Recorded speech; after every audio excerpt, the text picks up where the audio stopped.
उस तरफ भी वो एक बेटी लेके आई है। मैं आप सबका बहुत बहुत आभारी हूं। भारत माता की, भारत माता की जय श्री राम कृष्णोदेव,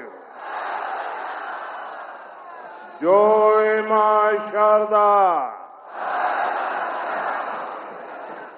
সিঙ্গুরের এই পবিত্র ভূমিকে আমার প্রণাম।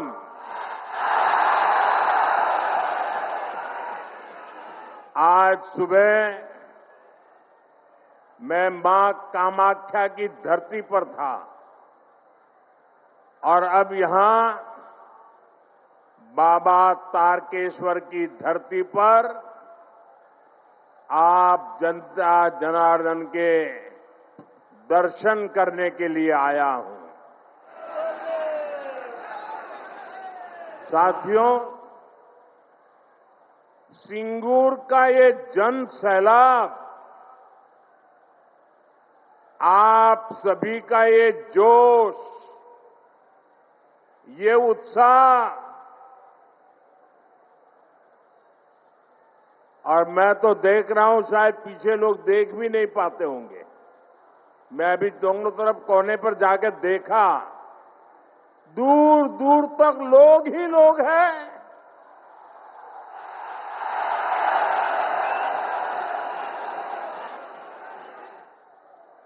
ये उत्साह, ये जोश पश्चिम बंगाल की नई कहानी बता रहा है। और मैं देख रहा हूं बहुत बड़ी संख्या में माताएं बहनें आशीर्वाद देने आई है, किसान आए हैं, श्रमिक आए हैं और नौजवानों का जोश तो हम सब देख रहे हैं।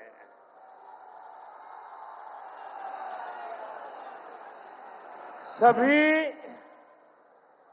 एक ही भाव से, एक ही आस लेकर के आए हैं कि हमें असली परिवर्तन चाहिए।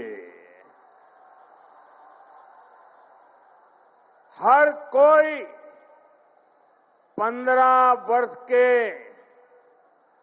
महाजंगल राज को बदलना चाहता है। और अभी तो बीजेपी एनडीए ने बिहार में जंगल राज को एक बार फिर से रोका है। अब पश्चिम बंगाल भी टीएमसी के महाजंगल राज को विदा करने के लिए तैयार है।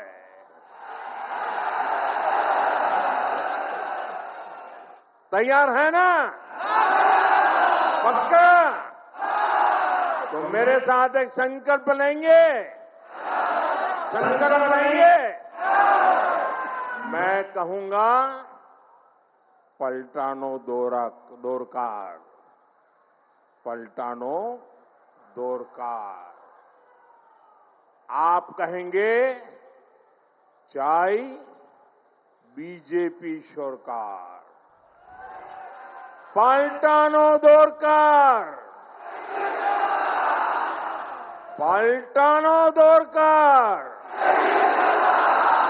पलटानो दोरकार, पलटानो दोरकार, पलटानो दोरकार। साथियों,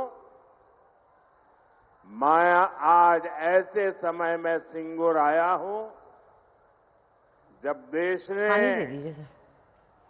वंदे मातरम के 150 वर्ष पूरे होने का उत्सव मनाया है।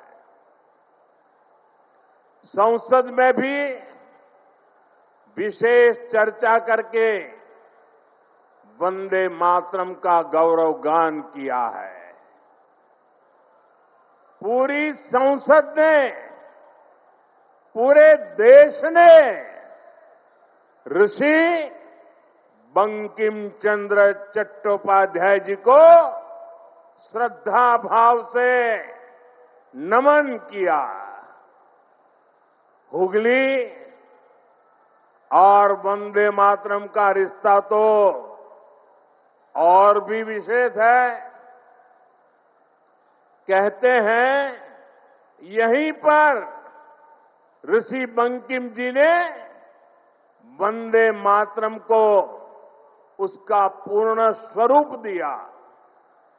साथियों, जिस प्रकार वंदे मातरम आजादी का उद्घोष बना था,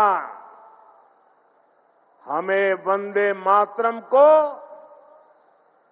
पश्चिम बंगाल को, भारत को विकसित बनाने का मंत्र भी बनाना है। साथियों, बंगाल की धरती ने देश की विरासत, देश की आजादी के लिए जो दिशा दी, जो नेतृत्व दिया, बीजेपी उस प्रेरणा को राष्ट्र के कोने कोने तक ले जा रही है। ये भाजपा सरकार ही है जिसने दिल्ली में कर्तव्य पथ पर इंडिया गेट के सामने नेताजी सुभाष बाबू की प्रतिमा लगाई है। पहली बार लाल किले से आजाद हिंद फौज के योगदान को नमन किया गया। अंडमान निकोबार में नेताजी के नाम पर द्वीप का नाम रखा गया। इतना ही नहीं, पहले जो 26 जनवरी के कार्यक्रम थे ना, वो 24-25 तारीख से शुरू होते थे और 30 तारीख को पूरे होते थे। हमने ये कार्यक्रम बदल दिया। हमने अब 23 जनवरी सुभाष बाबू की जन्म जयंती से शुरू किया और महात्मा गांधी की पुण्यतिथि पर पूरा करने का तय किया। साथियों, बांग्ला भाषा और साहित्य बहुत ही समृद्ध है, लेकिन बांग्ला भाषा को क्लासिकल लैंग्वेज का दर्जा भी तब मिला जब आपने मुझे आशीर्वाद दिया, बीजेपी की दिल्ली में सरकार बनाई। इससे बांग्ला भाषा में रिसर्च को बल मिलेगा। साथियों, बीजेपी के सरकार के प्रयासों से ही दुर्गा पूजा को यूनेस्को ने कल्चरल हेरिटेज का दर्जा दिया है। ये टीएमसी वाले दिल्ली में सोनिया जी की सरकार में भागीदार थे, क्या तब ये सब काम नहीं करा सकते थे क्या? क्यों नहीं किए? ये मोदी है जिसको बंगाल के लिए इतना प्यार है, समर्पण है, तब होता है। हमारी सरकार के प्रयासों से ही गुरुदेव रविन्द्रनाथ टैगोर के शांति निकेतन को विश्व धरोहर का दर्जा मिला है। ईश्वर चंद्र विद्यासागर, राजा राम मोहन राय और स्वामी विवेकानंद, इन महापुरुषों की जन्म जयंतियों से जुड़े अहम पड़ावों को नेशनल लेवल पर मनाने का सौभाग्य भी हमारी सरकार को ही मिला है। यह हम इसलिए कह रहे हैं और हम इसलिए कर रहे हैं क्योंकि बीजेपी विकास और विरासत दोनों को महत्व देती है।